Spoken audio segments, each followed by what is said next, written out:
فيا عباد الله أوصي نفسي وإياكم بتقوى الله فقد فاز المتقون فلا تموتن إلا وأنتم مسلمون. فقال تعالى يا أيها الذين آمنوا اتقوا الله حق تقاته ولا تموتن إلا وأنتم مسلمون. Saudara-saudariku, alhamdulillah kita buka pertemuan kita di malam ini dengan syukur kepada Allah Subhanahu wa taala. Dengan bersyukur insyaallah lebih melapangkan keadaan hati kita. Orang yang pandai bersyukur insyaallah hatinya akan Allah bersihkan dari penyakit-penyakit yang tidak baik. Orang yang pandai bersyukur insyaallah beban-beban kehidupannya akan diringankan oleh Allah Subhanahu wa taala. Orang yang pandai bersyukur insyaallah diberikan perisai sehingga setan tidak mampu untuk menggoda dan menjerumuskannya dalam kemaksiatan. Dan orang yang pandai bersyukur insyaallah dijamin oleh Allah Subhanahu wa taala untuk bisa kembali kepada Allah dalam keadaan yang baik dan mendapatkan surga yang dijanjikan. Karena itu mari kita bersyukur kepada Allah masih diberikan kesempatan hidup saat sementara yang lain telah kembali kepada Allah Subhanahu wa taala.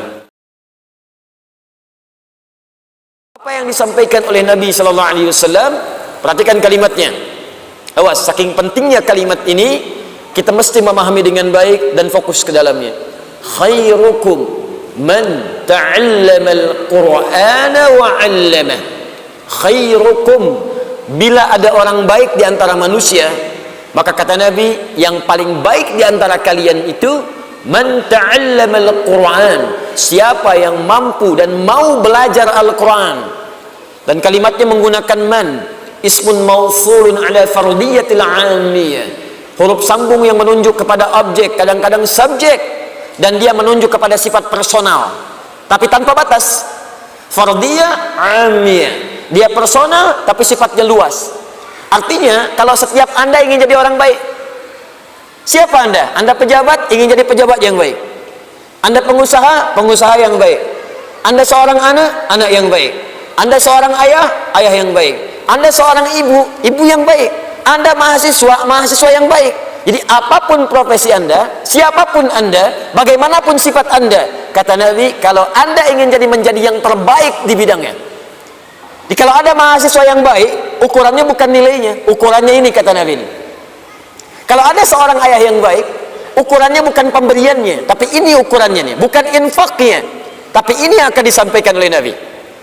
Kalau ada ustadz yang baik, bukan karena keilmuannya saja, tapi ini nih yang akan disampaikan oleh Nabi. Jadi kalau Anda mendapatkan yang disampaikan oleh Nabi ini, maka yakinlah dengan janji Nabi sallallahu alaihi wasallam ketika Nabi mengatakan orang ini akan menjadi orang yang terbaik dalam kehidupan. Khairukum, bila ada orang baik, maka yang terbaik di antara kalian man ta'allamal Qur'ana, siapapun yang mau belajar mengkaji isi Al-Quran wa 'allamah, kemudian dari pelajaran itu dia amalkan dalam kehidupannya, dia praktekkan sesuai dengan profesinya. Jadi teman-teman sekalian, mempelajari isi Al-Quran itu, sebelum kita mulai nanti bahasan yang kita kaji di malam hari ini, kita nggak akan ambil banyak. Mungkin kita akan biasakan ambil sebagian dari ayat-ayat pilihan untuk belajar sesuai dengan kadar kebutuhan kita secara umum. Tapi kalau kita mau fair, objektif dalam mengkaji Al-Quran, untuk membaca sempurnakan, untuk menghafal sempurnakan Al-Fatihah sampai An-Nas. Tapi untuk mengamalkan isinya ada dua jalan yang bisa ditempuh. Awas, pertama kata Abu Abdurrahman As-Sulami yang meriwayatkan hadis ini, akhadtul Qur'ana an qaumin, saya itu belajar Al-Quran dari sekelompok kaum, sekelompok orang. Maksudnya generasi sahabat ridwanullah alaihim. Bagaimana cara belajarnya? Setiap kami belajar, tidak pernah kami belajar kecuali mengambil 10 ayat dulu, paling maksimal. Dari 10 ayat ini kami berusaha mengamalkannya terlebih dahulu. Jika sudah mampu mengamalkan dengan sempurna seperti kami kemudian dapatkan itu sesuai kemampuan, baru nyambung lagi ke ayat berikutnya, surat berikutnya lagi. Jadi itu yang diambil oleh para sahabat. Sampai-sampai kemudian sahabat bernama Abdullah ibn Amr ibn al-As radhiyallahu ta'ala anhuma mengatakan, kami belajar dari Nabi sallallahu alaihi wasallam Al-Quran, banyak orang yang hafal satu surah saja, tapi mereka punya kemampuan mengamalkannya dengan sangat luar biasa. Hafalnya satu surah, tapi mengamalkannya luar biasa. Dan apa lanjutan kata beliau? Saya khawatir di masa saya ini, ya kata sahabat junior Abdullah bin Amr ibn al-As radhiyallahu ta'ala anhuma, saya khawatir di masa kini atau di masa yang akan datang ada orang yang mudah menghafal Al-Quran, bahkan semudah meminum air. Kasyurbil ma. Minum air kan tidak ada sekatnya, ya, tidak ada nyangkutnya, beda dengan makan durian. Mut, masuk. Minum cendol, gigit, masuk. Minum air nggak ada, syurbil ma, seperti minum air bening, nggak ada sekatnya. Masih nggak percaya? Buktikan. Bismillah. Bismillah. Alhamdulillah. Tidak ada sekatnya, langsung masuk. Ada orang yang menghafal Quran itu seperti minum air, langsung cepat masuk, tapi dia kesulitan dalam mengamalkannya. Karena itu manhaj yang pertama dalam mempelajari Al-Quran ini, kita mesti bersabar, sabar, dan kita pahami setiap hurufnya, setiap kalimatnya, sehingga mendapatkan pemaknaan sempurna untuk bisa mengamalkannya. Yang kedua, hati-hati. Boleh jadi setiap kita itu punya profesi yang beda-beda. Misal di sini ada pedagang, ada pengusaha, ada pejabat, ada mahasiswa. Ketika Anda kemudian akan beraktivitas sesuai dengan aktivitas Anda, maka bolehlah Anda mengeluarkan sebagian ayat Al-Quran sesuai dengan profesinya. Ini tidak harus semua ayat Quran kemudian Anda kaji, Anda dalami. Ambil sebagian yang Anda kemudian dapati sesuai dengan profesi masing-masing. Kalau baca sempurna Al-Fatihah sampai An-Nas. Hafalkan sempurna Al-Fatihah sampai An-Nas, 30 juz, 114 surah. Tapi ketika Anda ingin mengamalkannya, boleh-boleh saja Anda pilih sesuai dengan kadar aktivitas Anda. Kenapa teman-teman yang pengusaha tidak mengeluarkan ayat-ayat usaha dalam Al-Quran? Jadikan kurikulum kehidupan. Lihat hadisnya, praktekkan dalam hidup. Begitu manhajnya. Kenapa teman-teman yang mahasiswa tidak mengeluarkan ayat-ayat ilmu dalam Al-Quran? Bukankah di situ banyak rahasia? Kawan, bukan sekedar diajarkan bagaimana cara belajar. Di Al-Quran ada rumus cepat bagaimana mendapatkan akselerasi pengetahuan yang langsung diberikan oleh Allah Subhanahu wa Ta'ala. Jika Anda dapatkan itu, Anda bisa jadi manusia yang kelima di antara 4 yang sudah ada. 4 pertama, cepat hafal, lambat lupa. Yang kedua, cepat hafal, cepat lupa. Yang ketiga, lambat hafal, lambat lupa. Yang keempat, ini yang paling susah, lambat hafal, cepat lupa. Bisa dipahami? Belum. Terangkan lagi. Dari mulai mic lancar sampai mic macet, terangkan. Ya. Sudah 2 jam, paham? Ya. Keluar dari masjid, lupa. 4. Yang kelima, ini yang luar biasa. Cepat hafal, dan sulit lupa. Jadi mau lupa susah, bukan mau hafal. Jadi kalau orang itu kan mau hafal susah, ini mau lupa susah. Biasanya kan yang begitu utang. Biasanya utang, mau lupa susah. Ini ilmu. Jadi dia cepat hafal, mau lupa sulit. Itu yang luar biasa. Itu ada rahasianya. Kenapa teman-teman tidak dikeluarkan dan kemudian dikaji itu semua? Nah, rumus cepatnya, sebelum kita masuk ke materi intinya, rumus cepatnya kalau ingin seperti itu, kajian tematik, tafsir maudhu'i, digabungkan dengan hadis Nabi SAW. Itu banyak para ulama telah mengarang kitab hadis. Di antara kitab hadis populer adalah kitabnya Imam Al-Bukhari, Al-Jami' As-Sahih Al-Musnad Al-Mukhtasar min umuri Rasulullah sallallahu alaihi wasallam wa sunanihi wa ayyamihi, disingkat menjadi Sahih Al-Bukhari. Disingkat menjadi Sahih Al-Bukhari. Alhamdulillah.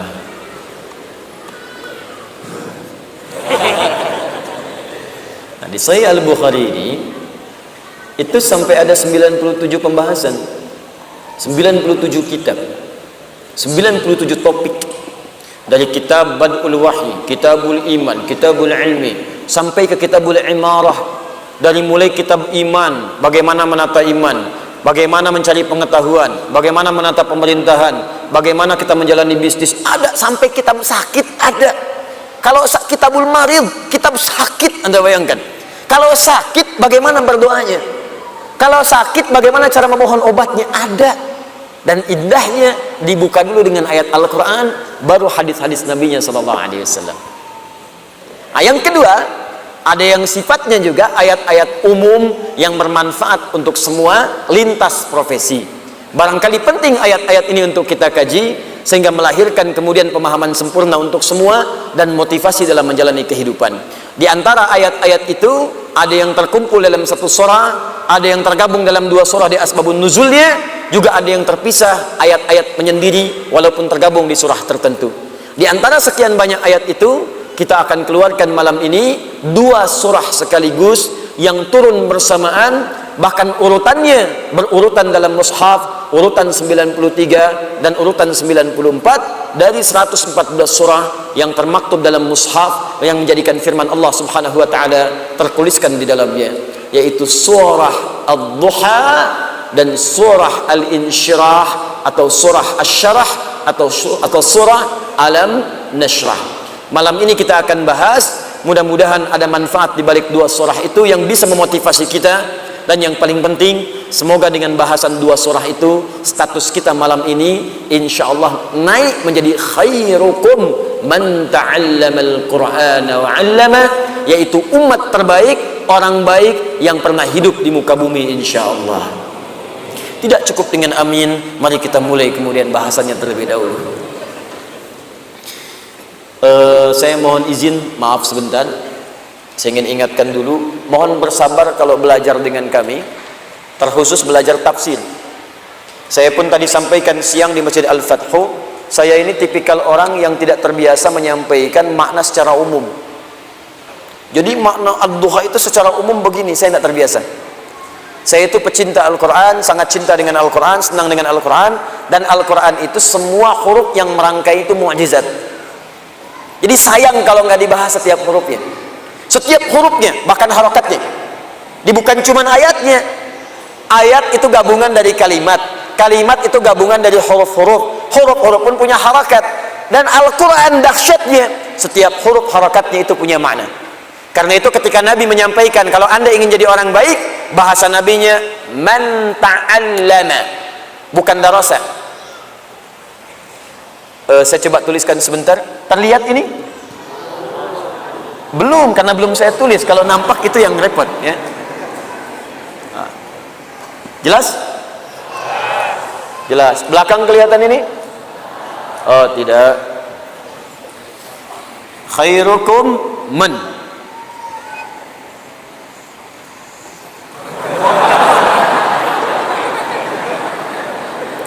Allama. Allama.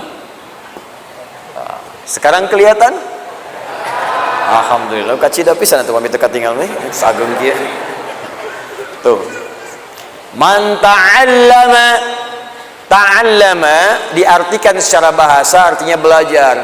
Sedangkan belajar itu punya dua kata setidaknya dalam bahasa Arab.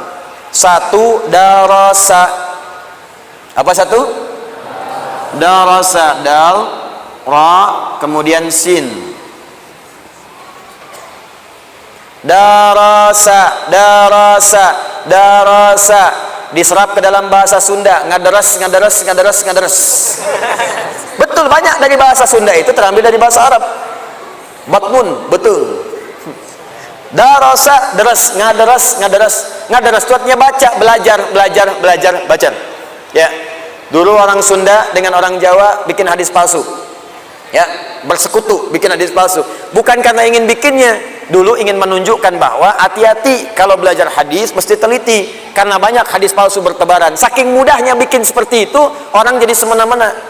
Maka dalam ilmu hadis kalau belajar di Nusantara itu, di Indonesia khususnya, sering dicontohkan dua orang sepuh, syaikhan. Syaikh itu orang sudah sepuh. Kalau di ilmu hadis, Al-Bukhari dan Muslim. Dua orang bertemu, Sunda dengan Jawa, bikin rumusan hadis. Kalimatnya indah, gramatikalnya bagus secara nahwu.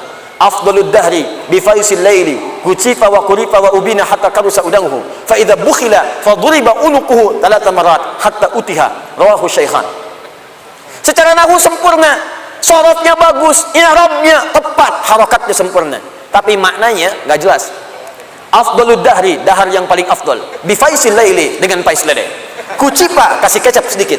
wa qurifa tambahkan kerupuk, wa ubina tambahkan abon, hatta kanu saudanguhu sehingga terasa udangnya.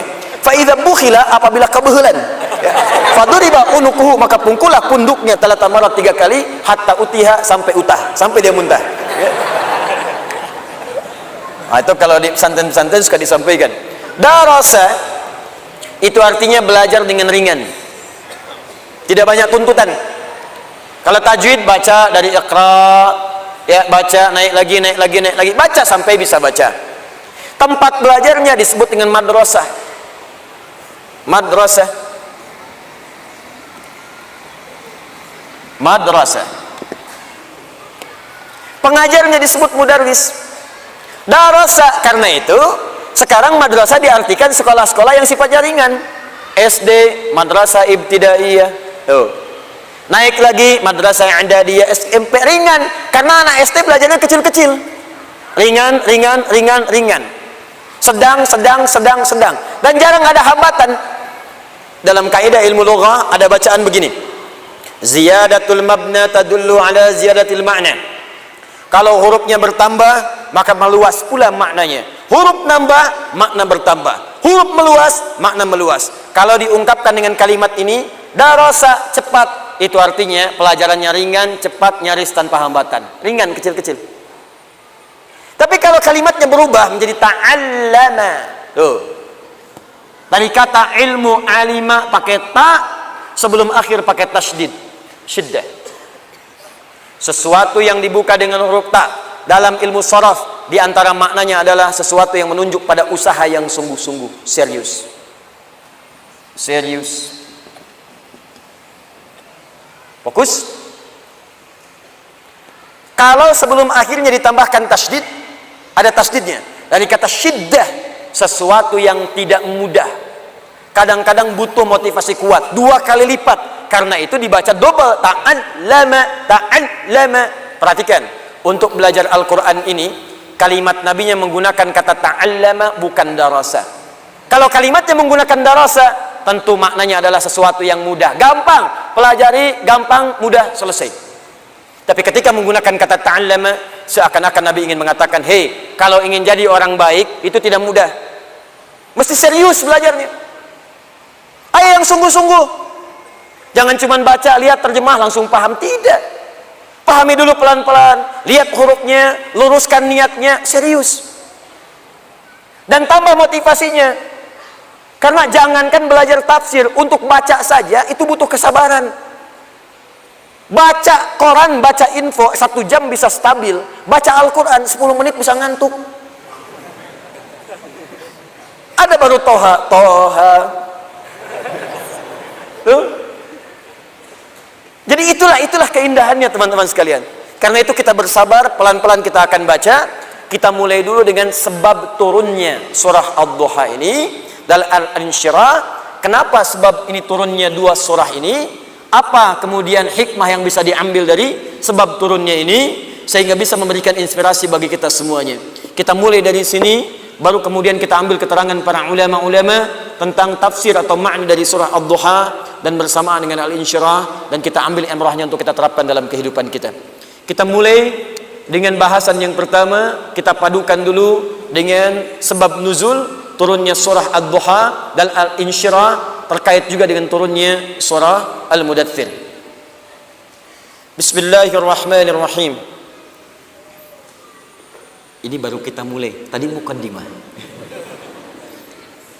Setelah turunnya surah Al-Alaq, surah ke-96, Iqra bismi rabbikal ladzi khalaq, dan seterusnya ayat. Kemudian setelah itu ada jeda wahyu, berhenti sementara turun kepada Nabi SAW. Setelah Nabi menerima wahyu Iqra sampai dengan 5 ayat, kemudian setelahnya beberapa ayat turun. Setelah itu ada jeda berhenti wahyu. Ada yang menyebutkan selama 40 hari, ada yang menyebutkan selama 3 bulan, dan ada paling panjang menyebutkan selama 3 tahun tidak turun wahyu. Sampai Nabi bolak-balik naik ke atas, kemudian Gua Hira turun lagi, nggak ada. Naik ke atas lagi, nggak turun-turun, balik lagi. Dan Gua Hira itu Bapak Ibu sekalian, itu bukan sekedar tempat yang dikisahkan. Saya juga nggak ngerti sekarang guru-guru agama Islam, tolong ditajamkan pendalaman pemahamannya, ditajamkan pengajarannya, jangan sekedar disebutkan. Anak-anakku sekalian, Nabi itu menerima wahyu di Gua Hira. Iya Bu, sampai situ aja. Iya Pak, tunjukkan gambarnya, itu dari rumah Nabi ke Gua Hira berapa jaraknya. Supaya mengerti untuk mendapatkan sesuatu itu butuh perjuangan. Saya itu Pak napak tilas dari rumah Nabi SAW sampai ke tempat Gua Hira. Itu jaraknya kurang lebih 5-6 kilo. Jalan kaki itu 5-6 kilo diukur. Saya naik lagi ke atasnya 700 meter sampai ke atas. Sampai di puncaknya, guanya bukan di sini. Bukan naik ke atas langsung gua, turun lagi sedikit. Lalu saya naik tuh ke atas guanya, saya lihat sampai ke arah rumah Nabi itu. Tanda paling gampang ada patokan jam yang sekarang jam besar itu Menara Zamzam, dekat situ. Saya lihat-lihat, Allahu Akbar, paling sedikit ada 5 bukit jaraknya. Di Nabi itu untuk mendapatkan wahyu sampai naik ke atas Gua Hira, itu beliau jalankan dulu kan nggak ada sepeda, motor mustahil, mobil nggak ada, Gojek belum ada, Gokar kosong, Grab jangan kira mimpi, nggak ada. Pilihannya cuma satu, jalan kaki, jalan naik, makanya fisik beliau itu kuat. Apakah sampai naik langsung ke atas? Tidak, naik bukit dulu, turun dulu, kadang-kadang ada badai, berhenti dulu.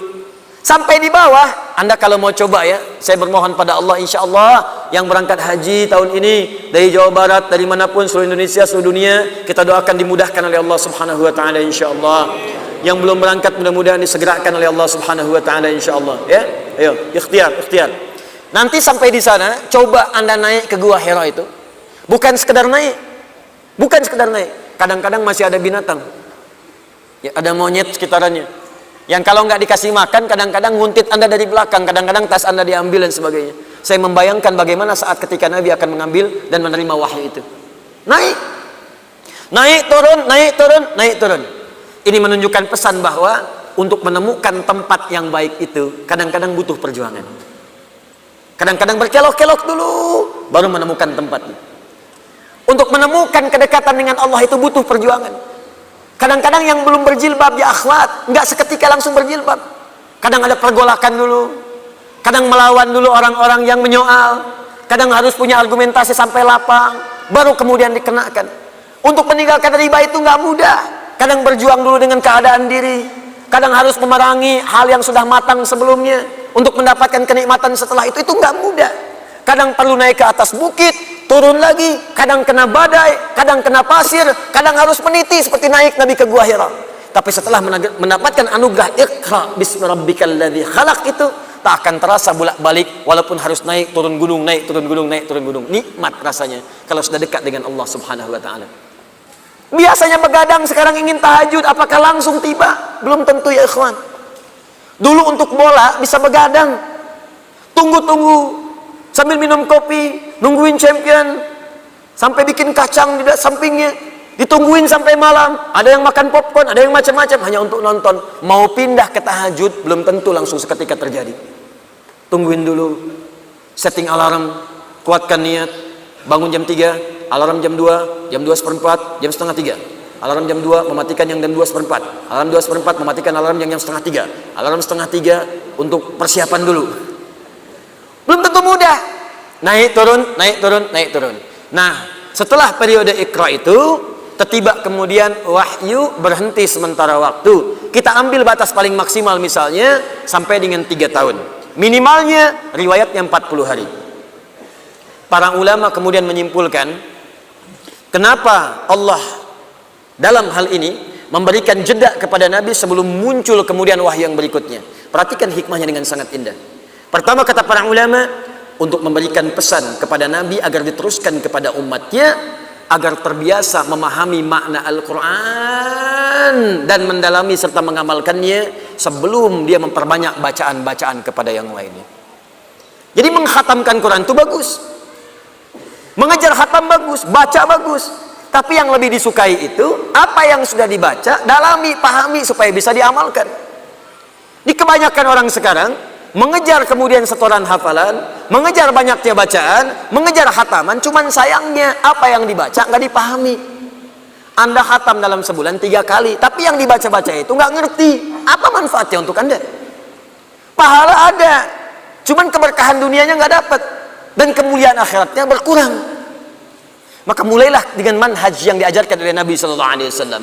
Sedikit bagus, hafalkan boleh banyak, tapi dari semua apa yang kita dapatkan itu, milikilah jeda waktu untuk mengamalkannya. Saran saya begini, kalau bisa, misal bulan ini saya ingin paham makna Al-Fatihah, bulan depan saya mulai juz amma. Bagi, kalau perlu sehari seayat gak apa-apa.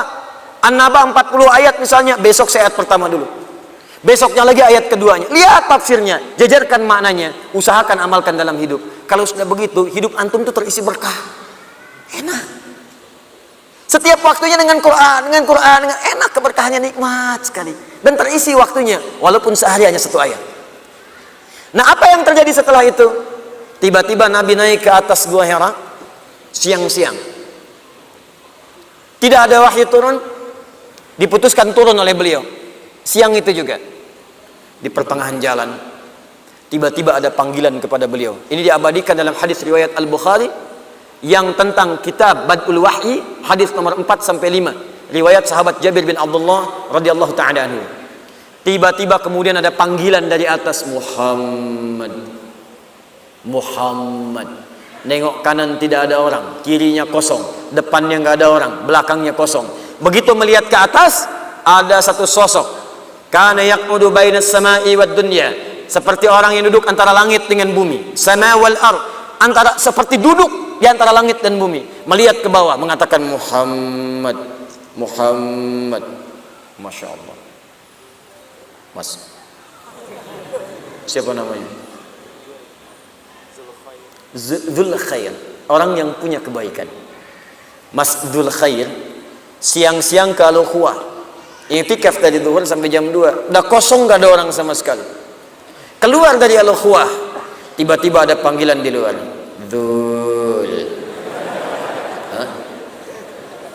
Depan kosong, belakang gak ada orang, kanan kiri kosong, Dzul. Lihat ke atas, makhluk besar, rambut panjang, jubah putih, Dzul. Apa responnya?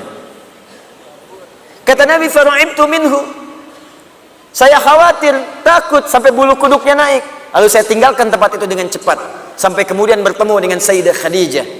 Sampai kemudian digandeng tangannya, Nabi katakan, dathiruni, dathiruni. Riwayat lain, zammiluni, zammiluni. Sampai seketika sudah tenang, disampaikan kalimat, turunlah kemudian surah Al-Mudaththir. Ya ayyuhal muddaththir, qum fa'anzir, wa rabbaka fakabbir, dan seterusnya ayat. Itu ayat perintah dari Allah langsung kepada Nabi untuk berdakwah secara terang-terangan, untuk mengamalkan ilmu. Ini kata para ulama hikmah yang kedua.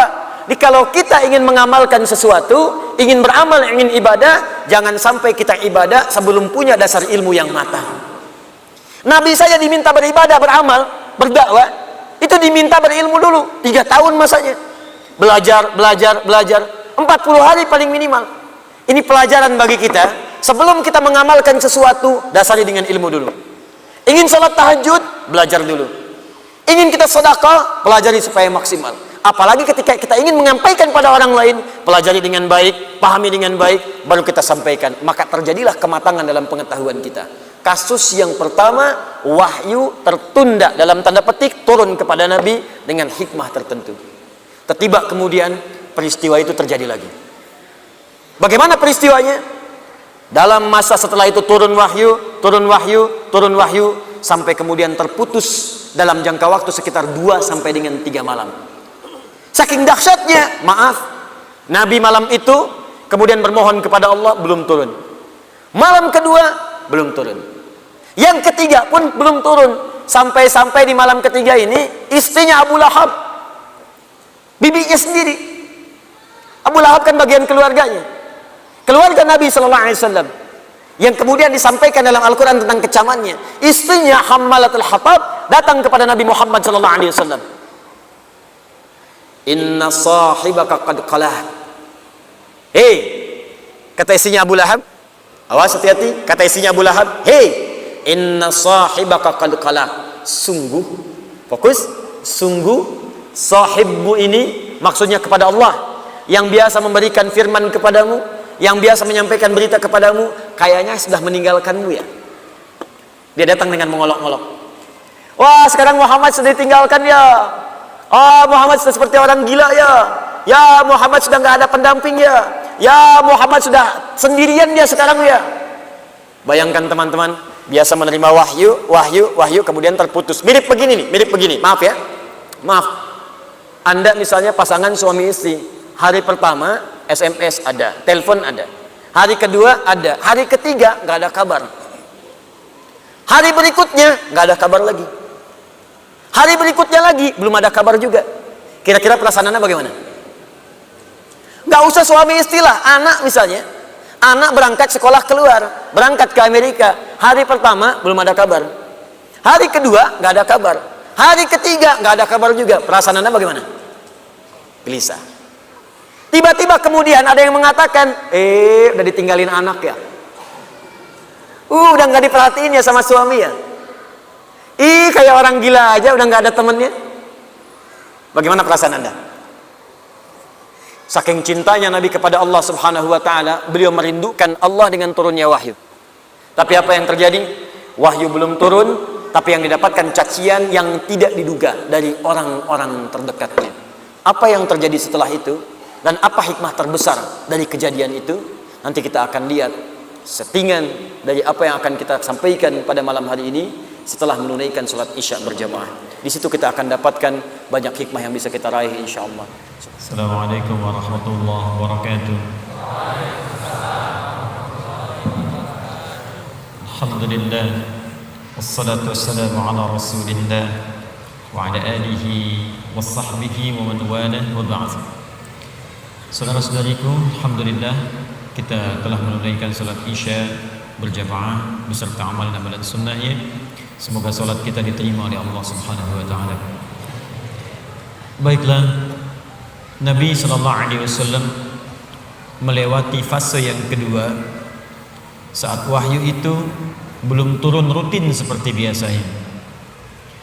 Seperti halnya seorang yang sedang merasakan cinta dan kerinduan luar biasa, tentunya ingin selalu mendapatkan kabar, perhatian, dan juga hubungan yang rutin terjadi.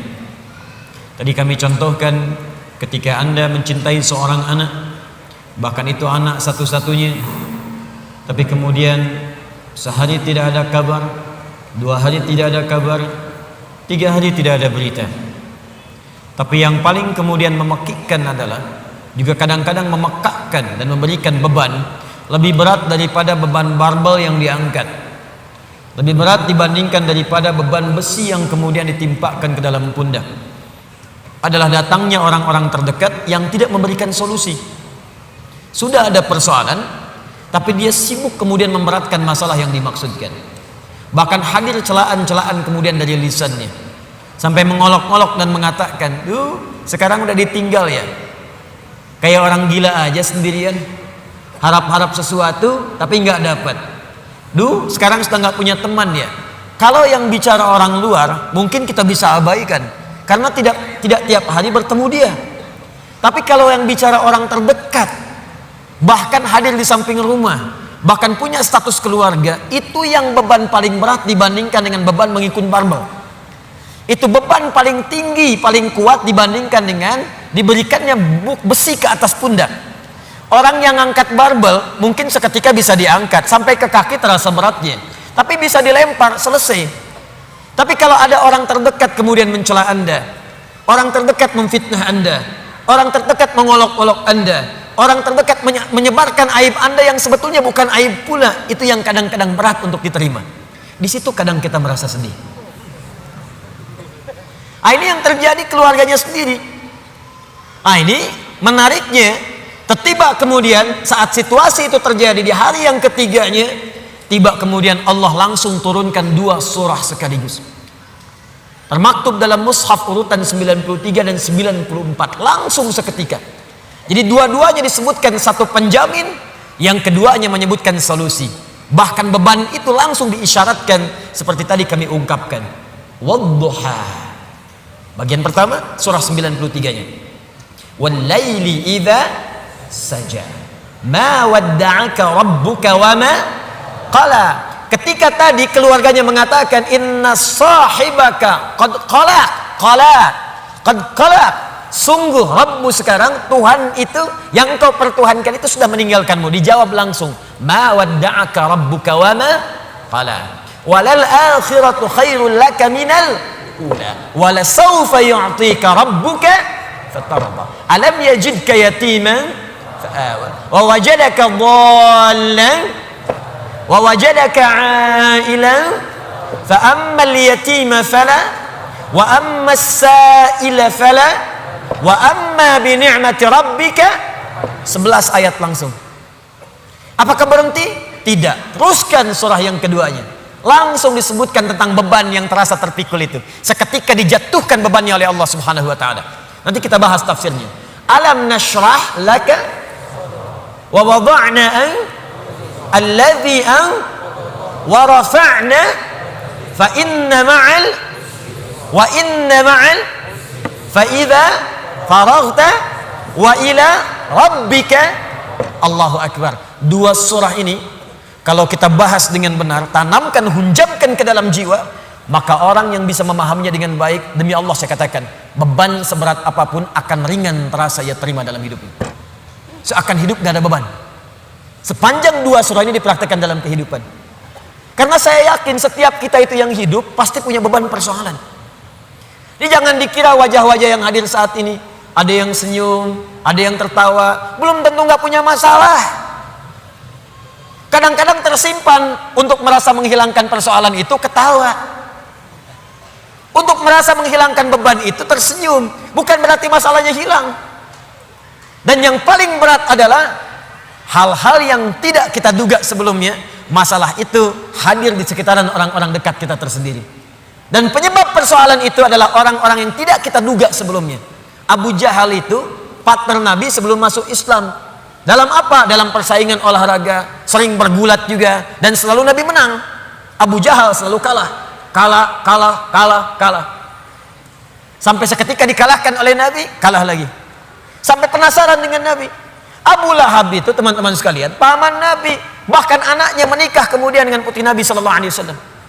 Tidak mudah. Tapi apa yang terjadi? Beban itu yang paling berat yang ada di sekitarannya. Melebihi beban di kantor, melebihi beban di kampus, melebihi beban di pemerintahan, melebihi beban di pekerjaan. Saya mau tanya pada Anda, Bapak yang kerja di kantor, berat mana? Maaf ya, berat mana menghadapi pekerjaan yang rumit di kantor atau istri yang selalu cerewet? Maaf Bu ya. Atau ibu deh, berat mana menyiapkan masakan dengan suami yang sering marah-marah? Amin. Tidak mudah. Karena itu kalau yang berat saja sudah ringan bagi diri kita, maka yang kecil nggak ada apa-apanya. Yang kecil tidak ada apa-apanya. Dan teman-teman mohon maaf ya, selama kita hidup, fitrah kehidupan itu bersanding dengan ujian dan masalah. Supaya kita dapat pahala. Bukankah dari masalah itu kemudian ada kesabaran? Bukankah karena masalah Anda rajin tahajud? Besok mau ujian di kampus, malamnya tahajud. Silahkan cek. Besok mau promosi jabatan, baru baca Quran.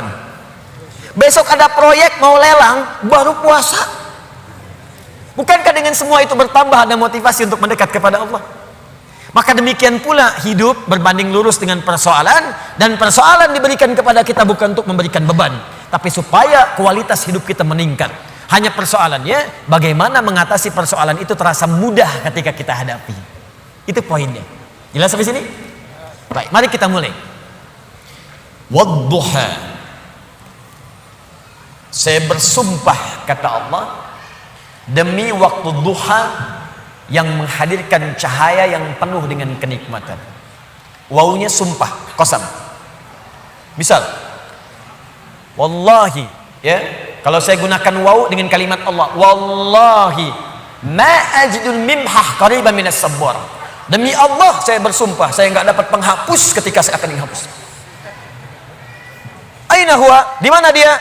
Wallahi laqad kana lasiqan ma'as sabara. Demi Allah, dia melekat tepat dengan papan tulisnya. Misal, gunakan waw untuk menunjukkan sumpah pada hal yang ingin dikuatkan, pada hal yang ingin diyakinkan. Dapat penghapusnya, kita hapus dulu.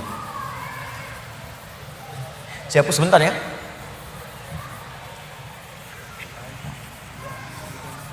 Gak apa-apa, ini memang seperti ini fitrahnya. Ya.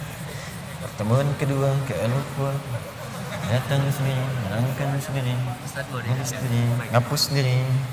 Ya. Panitia nawarkan door prize, ya.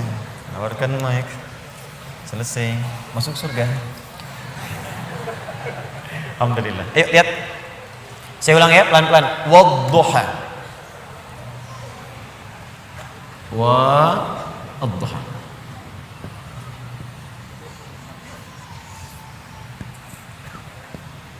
Fokus.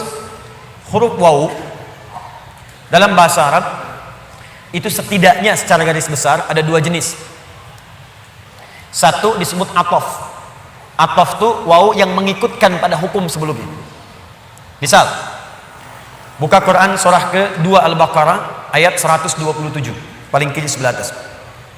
Wa idh yarfa'u Ibrahimul qawa'ida minal bait wa Ismail. Wa Ismail. Dan pelajarilah, ingatlah, pahami ketika Nabi Ibrahim ditugaskan oleh Allah untuk meninggikan bangunan Ka'bah, ditinggikan. Wa Ismail, dan Ismail ikut mengerjakan itu. Saya ulang, dan Ismail ikut mengerjakan itu. Jadi ketika ada huruf waw di tengahnya, itu artinya mengikutkan satu orang kepada yang lainnya dalam pekerjaan yang sama. Zahaba Ahmad ila Masjid Al-Ukhuwah wa Ali. Ahmad pergi ke Masjid Al-Ukhuwah dan Ali ikut ke situ. Itu waw ataf. Tapi kalau ada huruf waw misal berada di awal ayat biasanya dalam setiap awal surah dan harakat setelahnya itu kasrah. Harakat setelahnya itu kasrah. Jadi waw ada kalimat, di akhir kalimat itu harakatnya kasrah. Atau kasrahnya tidak ada tapi ditutup dengan alif. Alifnya alif belok begini. Itu menunjukkan wawunya sumpah, qasam, sumpah.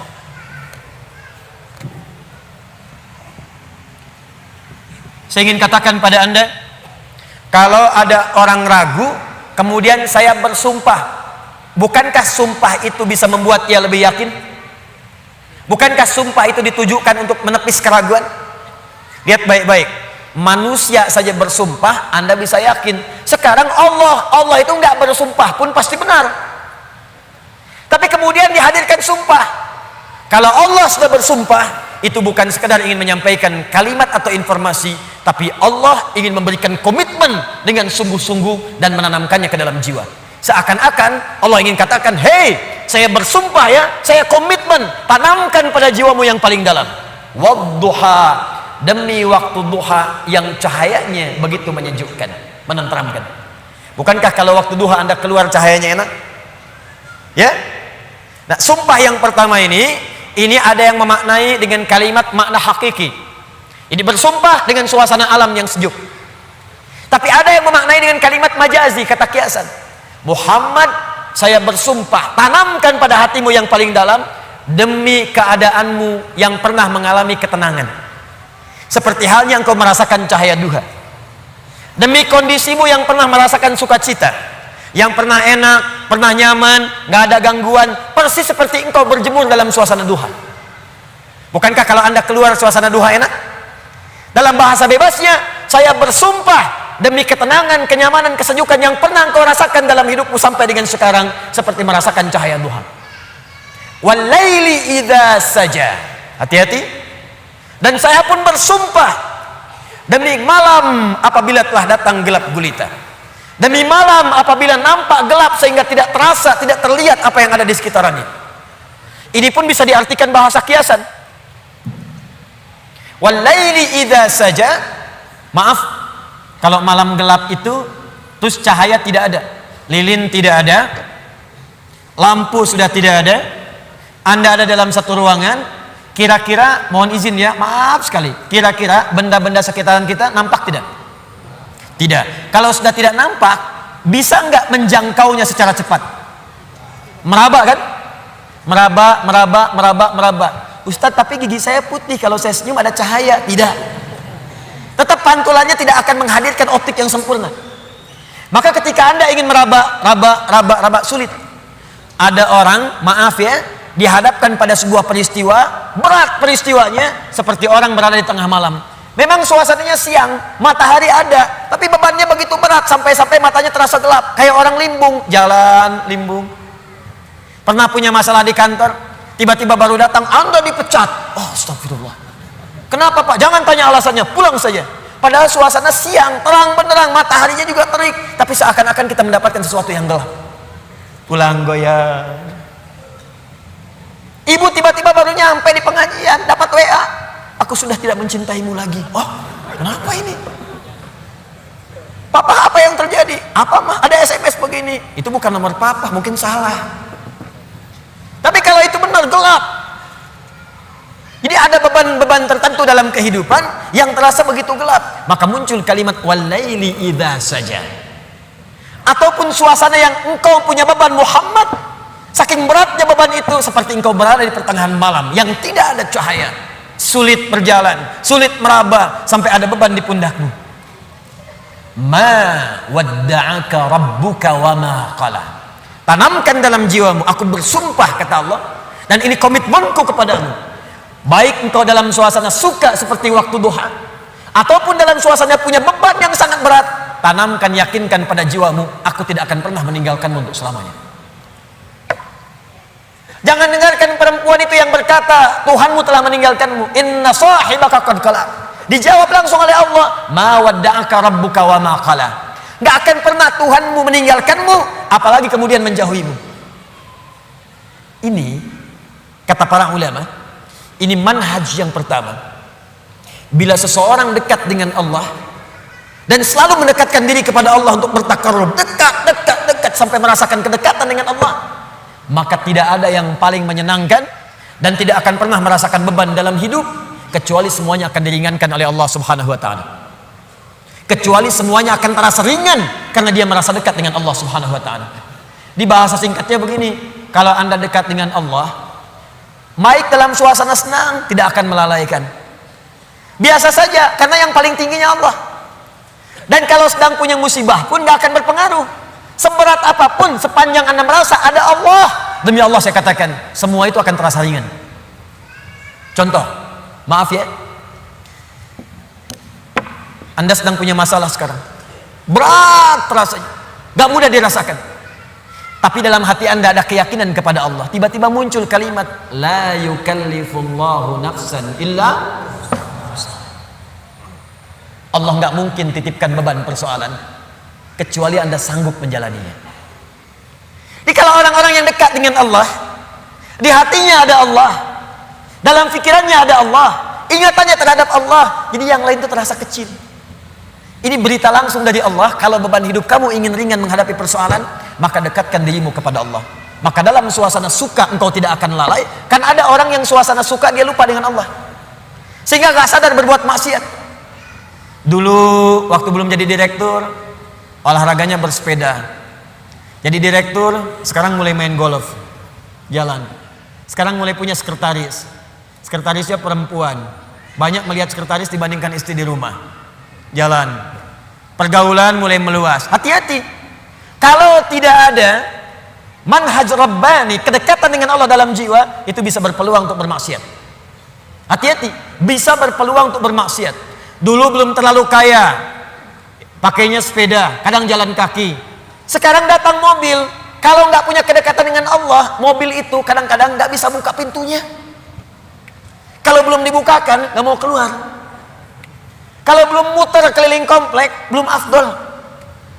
Dulu ke masjid bisa jalan, jarak ke masjid cuma 10 meter. Habis punya Grand Max, bahkan ke IMAX, bahkan ke NMAX, motor. Jadi keliling komplek dulu 3 kali. Assalamualaikum, ayo Pak Haji ke masjid. Akhi ayo ke masjid, masih di dalam aja. Dia lupa yang di dalam itu lagi ke Cianjur, gak ada orang. Itu poinnya. Jadi jangan sampai saat kita berada di atas, lalai kita dengan kehidupan, sehingga menenggelamkan kita dalam apa yang kita dapatkan. Tapi yang lebih bahaya, jangan sampai ketika saat sedang punya persoalan, kita juga kemudian merasa berat dengan itu. Bebannya berat, limbung, bicara tidak terkontrol, makan tidak enak, tidur tidak nyaman, dan suasananya nggak menyenangkan, capek saja. Ada yang tiba-tiba naik ke atas tower. Ada yang tiba-tiba naik ke atas tiang listrik. Ada yang naik ke apartemen. Mau bunuh diri, takut. Balik lagi gemetaran. Dan seterusnya. Dan tidak ada kerjaan. Semua itu tidak akan pernah terjadi kalau Anda dekat dengan Allah Subhanahu wa taala. Di pelajaran pertama dari surah Ad-Duha di awal ayatnya, berusahalah selalu untuk mendekatkan diri kepada Allah Subhanahu wa taala. Orang yang dekat dengan Allah, maka akan dijamin oleh Allah langsung hidupnya baik dalam keadaan suka ataupun sedang merasakan duka tidak akan berpengaruh banyak pada dirinya, karena yang paling tinggi dan paling menyenangkan adalah kedekatannya dengan Allah Subhanahu wa taala. Jelas sampai sini? Baik. Jadi kalau dia sedang kaya, tahajud jalan, karena yang dirindukan tahajudnya. Lihat Abdurrahman bin Auf, Utsman bin Affan, Tamim Ad-Dari, kekayaan banyak, harta melimpah, kapak terbuat dari emas, malam masih tahajud, teman-teman. Masih sempat baca Al-Quran. Utsman tuh sampai jadi presiden masih punya waktu untuk khataman Quran. Kan Utsman radhiyallahu taala anhu waktu terbunuh kan sedang baca Al-Quran. Masih puasa, saat itu sedang puasa. Anda bayangkan nikmatnya dekat dengan Allah, walaupun jabatan tinggi, yang terasa nikmat itu saat sedang beribadah kepada Allah, saat tahajudnya, itu yang dinanti. Nabi itu kedudukannya paling tinggi, tapi kapan merasakan kenyamanan? Saat tahajud, sampai tak terasa rakaat pertamanya 5 juz 4 halaman. Paling sedikit 100 ayat. Saya mau tanya pada Anda, pernah nggak merasakan kenikmatan seperti itu? Apakah nikmat saat dapat door prize, apa saat baca wadduhanya? Ayo coba rasakan, sampai hadir situasi itu, sampai enak, tahajud tuh diburu gitu. Bukan karena IPK-nya dapat 4, bukan karena dapat proyek besar, tapi yang dirasakan, ya Allah, terima kasih Engkau titipkan ini, dan dia kejar siapa yang memberikannya, kejar malamnya, kejar bacaan Qur'annya, kejar puasanya. Itulah yang sesungguhnya hakikat dalam kehidupan kita. Satu poin pertama, kalau ada orang yang sudah bisa mendekat kepada Allah, maka Allah jamin dalam syukurnya, dalam situasi dia tenangnya, nyamannya, dia tidak akan menjauh dari Allah, dan dalam situasi dapat musibah pun tidak akan banyak berpengaruh dalam kehidupannya. 2, Allah bersumpah lagi, walal akhiratu khairul laka minal. Ini yang hebat. Saya kemarin bikin quotes, lalu kita sebarkan. Ini sebetulnya di antara esensi surah Ad-Duha. Kata Allah, Muhammad, saya bersumpah kepadamu, yakinkan pada jiwamu, nanti saat kamu ke akhirat, suasananya akan lebih enak dibandingkan dengan sekarang. Akhirat itu lebih baik dari apa yang kamu rasakan sekarang di dunia. Maksudnya begini, kalau kamu sedang capek, kamu sedang ada musibah, kamu sedang lelah, sabar. Nanti kalau sudah pulang, semuanya akan hilang. Memang dunia itu tempat capek, karena memang tempat beramal. Sholat di dunia, kerja di dunia, puasa di dunia, baca Quran di dunia. Kenapa kita kerjakan? Supaya cari bekal untuk pulang ke akhirat. Nanti kata Allah, kalau sudah pulang semuanya akan hilang. Jadi tenang aja teman-teman. Capek cuma sebentar. Ya, capek cuma sebentar. Lelah, gak apa-apa. Namanya juga dunia. Dunia itu memang tempat capek. Kalau nggak mau capek, ya pulang. Dunia itu tempat capek. Dan kita memilih untuk hidup. Maka jalani itu, nikmati saja, kerjakan aja. Setiap kerja ada pahala, setiap kerja ada pahala, setiap sholat pahala, baca Quran pahala, niat mencari nafkah karena Allah pahala, merawat anak pahala, memberikan ASI pahala. Gak apa-apa, memang capek. Memang ya dunia sifatnya capek. Tobakan an tobak, setiap tahapan tuh capek lagi, biasa. Supaya dapat bekal. Bukankah orang kerja dapat gaji? Dan enak kan kalau gajian? Dan kalau sudah dapat gaji, lupa kan 29 hari ke belakang? Anda itu bekerja, kerja, berangkat gelap, pulang gelap. Tapi kalau sudah dapat gaji, semua itu kan hilang lupanya. Pergi ke Lembang, ya, jalan sama keluarga. Ada yang ke Palembang, beli pempek. Ada yang ke Lembang, beli mak Lembang. Semuanya kayaknya hilang aja. Besoknya kerja lagi. Kata Allah, saya janjikan yang lebih dahsyat. Kamu sabar saat di dunia, karena dunia memang tempatnya capek. Kamu cari bekal aja. Nanti saat pulang ke akhirat, saya berikan yang lebih indah dan gak akan pernah ada capek lagi. Sholat, udah gak ada lagi. Jadi jangan pernah bercita-cita nanti di surga Firdaus saya tahajud lagi. Terlampau soleh. Udah nggak ada. Baca Quran nggak ada lagi. Yang ada itu masuk surga dengan Qurannya. At-Tirmidzi nomor hadis 2915. Dipakaikan di atasnya mahkota, dipakaikan di badannya jubah kehormatan, dipakaikan di tangannya gelang-gelang emas, pakaiannya sutra. Quran surah ke-35 ayat ke-33. Jannatu adnin yadkhulunaha yuhallawna fiha min asawir ya min dhahabin wa lu'lu'a wa libasuhum fiha harir. Ahli Quran mau masuk ke surga pakai jubah, pakai mahkota emas, sutra, semua naik. Apa yang terjadi? Dimintakan membaca Quran yang ia biasa bacakan saat di dunia. Jadi setiap dia baca naik. Iqra wartaqi fa inna akhira qiraatika akhiru manzilatika. Baca Quran yang biasa engkau bacakan saat di dunia. Nanti akhir bacaanmu di situ tempat tinggalmu di surga. Dan berita baiknya dia bisa menggandeng bapaknya, ibunya, suaminya, istrinya, anak-anak, cucu ikut di belakang semua. Kalau mereka orang yang beriman dan soleh di hadapan Allah Subhanahu wa taala. Dipimpin oleh ahli Quran naik ke surga. Dia bacakan sampai minal jinnati wan nas, puncak surga yang paling tinggi. Begitu nyampe di situ dikunjungi oleh semua malaikat dari 8 pintu surga. Itu ada di Quran surah 13 ayat ke-24. Wal malaikatu yadkhuluna alaihim min kulli bab. Dan malaikat semua mengunjungi dia dari semua pintu, mengucapkan salam. Lihat kalimat pertamanya, salamun alaikum bima sabartum. Selamat ya, saat di dunia kamu sabar cari bekal. Sabar capek. Sabar mengeja huruf dari Iqra. Sabar menghafal. Sampai ada yang mencela. Sabar, orang lain ngejar dunia, Anda ngejar akhirat. Sabar. Orang lain cari ini, luaskan rumah, tambah mobil, tambah kendaraan, meninggal, gak dibawa. Anda sabar. Masya Allah. Orang akhirat. Saya ngelihat ada ahli Quran tuh. Seringkali saya berhadapan dengan ahli Quran tuh dari daerah-daerah, seringkali menangis. Ada yang datang pengen setoran. Anda bisa kebayang nggak suaminya pekerja mungkin kasar, orang sebutnya kuli. Istrinya ngambilin kayu bakar, kadang ke sawah. Anaknya bahkan ada yang masih kemudian kecil-kecil.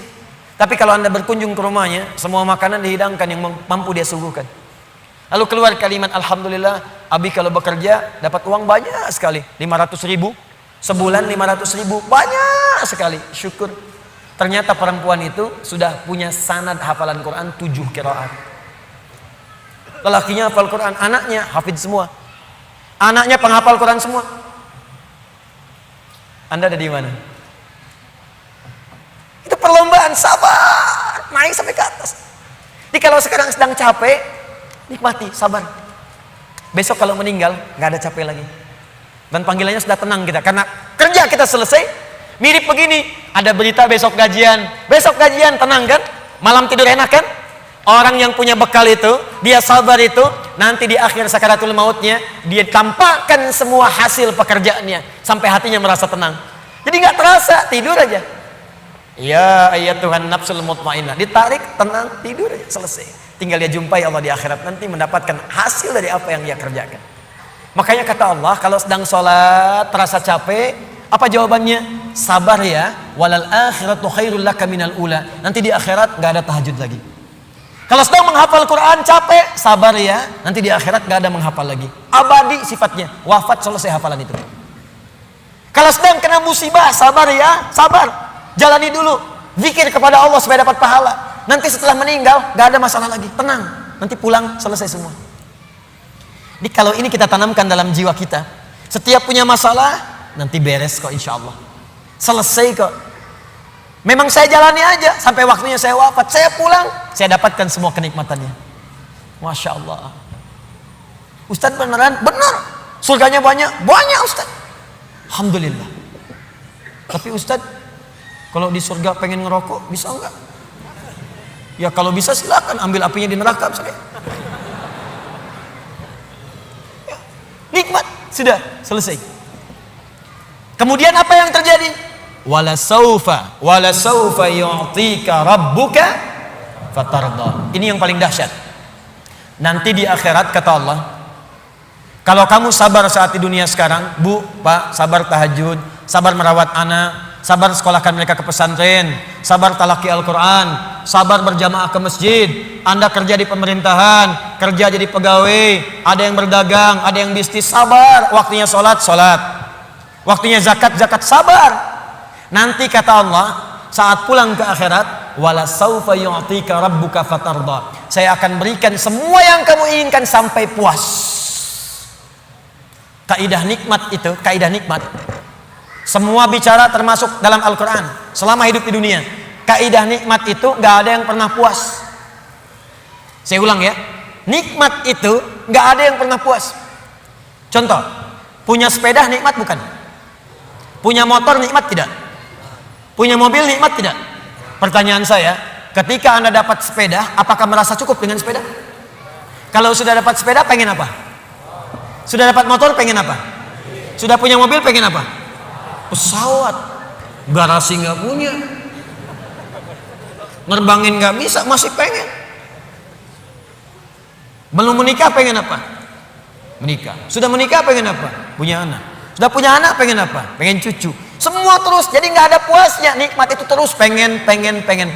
Nanti di akhirat, kata Allah, nanti di akhirat saya akan berikan kepadamu sampai kamu puas.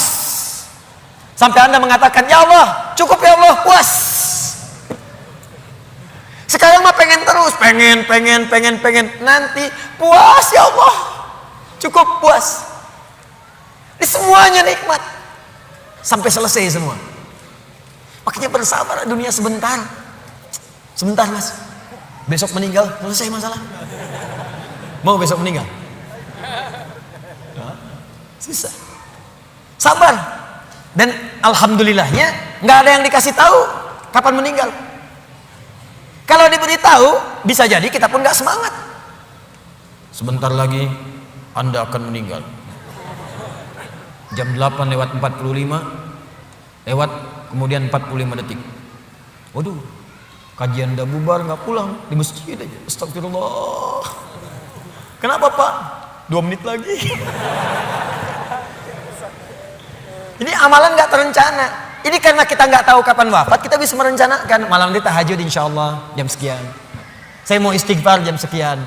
Besok subuh di masjid A, zuhur di masjid B. Punya rencana. Dan ketika merencanakan, niat muncul. Dan itu niat ketika muncul, pahala dituliskan. Bukankah innamal a'malu binniyat? Innamal a'malu binniyat. Di ketika niatnya itu sampai, pahala dituliskan. Ini panitia ini nggak akan dihisab, nggak akan diberikan pahala berdasarkan mic-nya bunyi atau putus. Tapi udah ada niat nih, yang penting ada niatnya, ada pahalanya.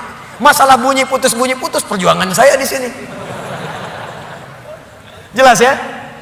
Baik, wala saufa yu'tika rabbuka fatarda. Jadi gini maksudnya, kalau sedang capek, sedang lelah, apalagi kemudian beban itu datang dari orang-orang terdekat. Teman sekantor tiba-tiba misalnya nampak mengkhianati, ada mencela, ada macam-macam. Ingat Allah, maka Anda akan lapang. Ingat Allah, maka tidak akan ada beban. Dan ingat semua itu akan berakhir ketika kita wafat. Kalau itu ada dalam diri kita, maka demi Allah saya katakan, beban itu seberat apapun akan ringan. Ingat itu baik-baik. Wala saufa yu'tika rabbuka fatarda. Alam yajidka yatiman fa'awa. Muhammad, coba ingat-ingat. Kamu sekarang gak usah merasakan beban berat. Bukankah dulu pun aku buktikan kepadamu, saat engkau yatim, aku kirimkan orang-orang sekitaran untuk bisa memberikan perlindungan kepadamu. Lahir bapak tidak ada ibu. Ibu wafat usia 6 tahun, ada kakek.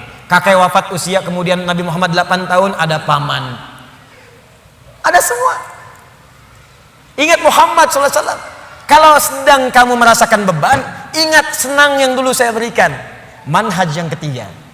Kalau sedang merasakan kesulitan dalam masalah, kalau masalah ingin cepat diringankan oleh Allah, maka bandingkan masalah itu dengan solusi yang pernah dirasakan sebelumnya. Bandingkan persoalan yang sulit itu dengan kesenangan yang sudah dirasakan sebelumnya. Suami istri sedang punya masalah, malam ini punya persoalan, sampai nggak bicara. Coba duduk dulu baik-baik. Ingat masa-masa senang ke belakang. 15 tahun berumah tangga, masa mau dikalahkan dengan masalah di satu malam? Ingat banyak senangnya atau banyak dukanya, banyak sukanya, banyak dukanya. Banyak nyamannya, banyak masalahnya. Coba timbang-timbang lagi. Mungkin dengan menghadirkan nostalgia kesenangan itu, yang ini akan terasa ringan. Ma, kenapa malam ini kita mesti cemberut ya? Bukankah kemarin-kemarin kita tertawa? Gara-gara bapak semuanya. Gak apa-apa mah, memang gara-gara papa. Papa terima. Tapi mungkin Allah titipkan keburukan di papa itu karena mamah bisa menyempurnakan. Mungkin Allah pilih mamah itu adalah mama yang bisa membimbing papa lebih baik. Masya Allah. Oh gitu ya pak ya. Mama bikin status dulu ya. Jadi kalau semuanya begitu enak rasanya. Tapi memang diucapkan mudah, menjalaninya belum tentu mudah. Ustadz juga begitu. Ya, makanya jarang sekali ada ustadz ceramah bawa istrinya. Nah, jadi kalau kita punya persoalan yang kecil-kecil sekarang, ingat masa lalu. Bu, Pak. Ya maaf di kantor ada masalah. Masalahnya hari itu. Jangan langsung merasa berat. Ada proyek gak selesai dimarahin sama bos. Anda kerja sudah 10 tahun. Dimarahin baru hari itu. Senangnya kan banyak udah 9 tahun. Masa persoalan sehari mengalahkan persoalan 9 tahun yang senang ke belakang? Kan tidak lucu. Anda gagal satu ujian. 9 mata kuliah lulus semua. Masa harus meratapi diri pada yang satu itu? Selesaikan. Mungkin di situ Allah ingin berikan anugerah supaya Anda paham lebih dalam. Mungkin disitulah kepakaran Anda supaya belajar lebih dalam lagi. Diangkat kemudian karena pakar itu di masalah itu. Saya dulu itu setiap menghadapi pelajaran-pelajaran bahasa, apalagi balaghah macam-macam dan sebagainya itu, di situ perasaan awal pertama sulit saya hadapi. Begitu dihadapi rupanya Allah menginginkan kita lebih fokus pada masalah itu. Seakan awalnya susah, ternyata ada nikmat di balik itu. Itulah poinnya teman-teman sekalian. Jadi kalau Anda sedang merasakan kesulitan, ingat masa-masa lalu saat Allah memberikan banyak nikmat dalam kehidupan kita. Jelas sampai di sini? Baik. Wa wajadaka dhallan fahada. Ingat Muhammad, dulu engkau belum pernah punya pengetahuan seperti sekarang. Engkau belum dapat bimbingan dari wahyu seperti sekarang. Ini dhallan di sini jangan sembarangan menerjemahkan ya. Di Al-Quran itu ada kalimat serupa, tapi maknanya bisa beda. Ghairil maghdubi alaihim waladdallin.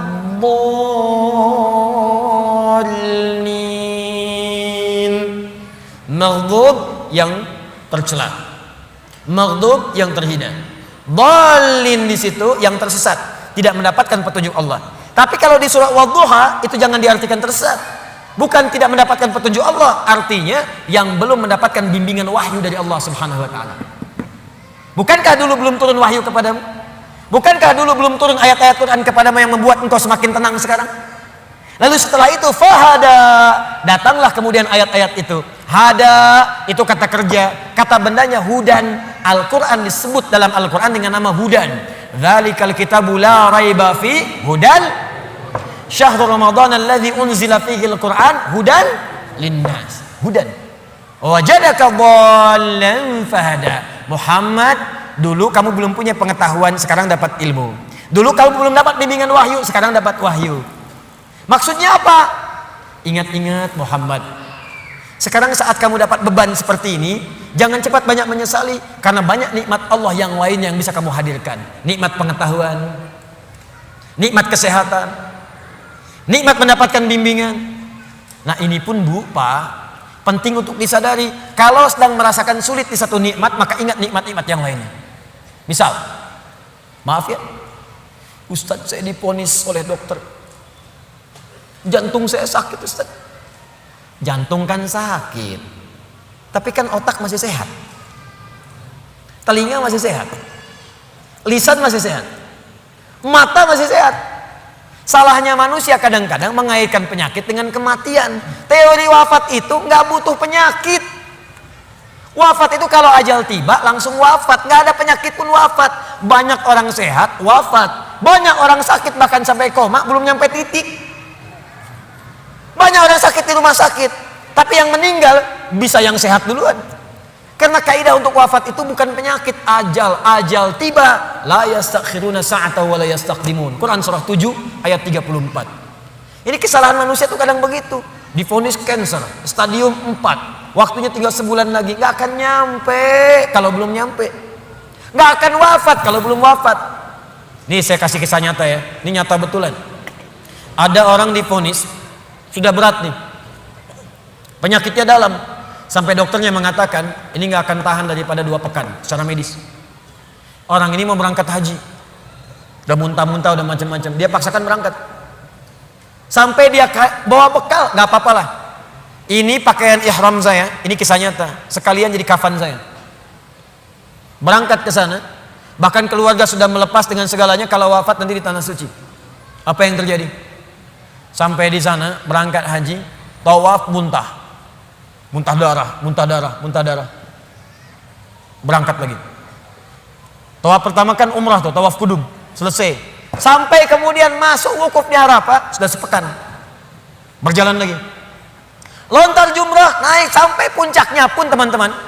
Dalam hal mabit saja di Muna, mabit di Muna, orang bisa ngambil nafar awal. Kalau sakit nafar awal, bahkan ada yang ditanduk selesai pulang. Ini tidak, sampai diselesaikan nafar akhir 3 hari.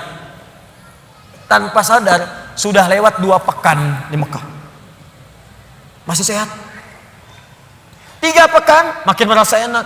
Pulang ke tanah air, lebih daripada 25 hari pulang. Apa yang terjadi? Dicek lagi di dokter, ternyata penyakitnya hilang. Haji pulang penyakit hilang. Tiba-tiba bisa jogging, lari lagi di alun-alun, lari. Yang paling menyedihkan dan yang paling menggelikan, dokter yang memvonis Anda tinggal 2 pekan meninggal duluan. Dokter yang memvonis paling 2 pekan Pak, dianya meninggal duluan. Anda bisa bayangkan. Hati-hati Mas. Saya mah masih muda. Itu tuh yang banyak ubanan, udah bau tanah. Situ bau tanah, sini bau kuburan. Jadi kita nggak bisa menugak harap-harap meninggal di tanah suci, bisa kembali di tanah kusir.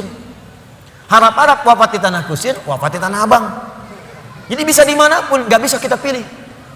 Karena itu kita diajarkan oleh Allah Subhanahu Wa Taala, hati-hati. Kalau kita mendapatkan merasa kurang di satu nikmat, maka segera evaluasi diri. Barangkali nikmat yang lain lebih banyak yang pernah kita dapatkan. Apakah kita hanya akan jauh dari Allah hanya karena satu yang kita rasakan itu?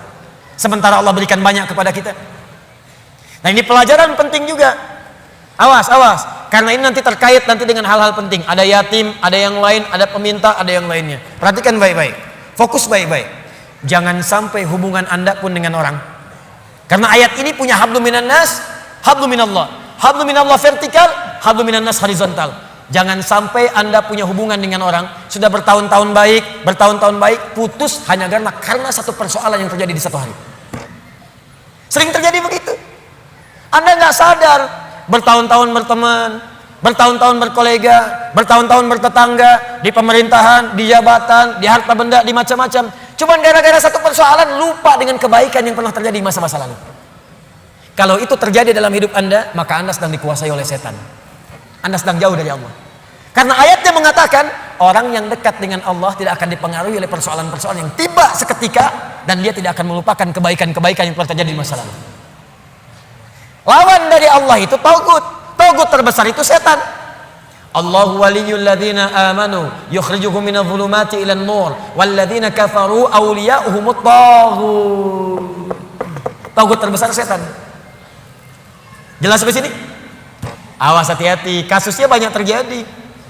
Banyak terjadi di pemerintahan karena masalah persaingan, sudah lama tiba-tiba sehari nggak sahabatan lagi. Di perdagangan karena masalah proyek satu, padahal sahabatan karena proyek satu, tiba-tiba jadi musuh yang sangat dalam. Bertetangga sudah puluhan tahun gara-gara pohon mangga, buahnya di si A, ya maaf, pohonnya di si B, buahnya ke si A, jatuhnya ke si A melulu, ribut, nggak selesai. Ada kejadian begitu? Banyak. Kalau Anda dekat dengan Allah, Anda akan lapang. Mau mangga silahkan Pak, kalau bisa ambil dengan pohon-pohonnya dari sini. Jelas ya? Baik, kalau sudah seperti itu, maka syukuri semua nikmat tadi. Fa ammal yatima fala taqhar. Muhammad sallallahu alaihi wasallam, dulu kamu pernah yatim, kamu dirawat, maka sekarang syukuri nikmat dengan merawat anak yatim. Nah, ini maksudnya, maaf sekali lagi, tolong hadirkan syukur sesuai dengan nikmat yang telah Allah berikan kepada kita. Contoh, Allah berikan nikmat harta, maka keluarkan syukur itu dalam bentuk harta juga. rajin bersedekah, rajin berinfak.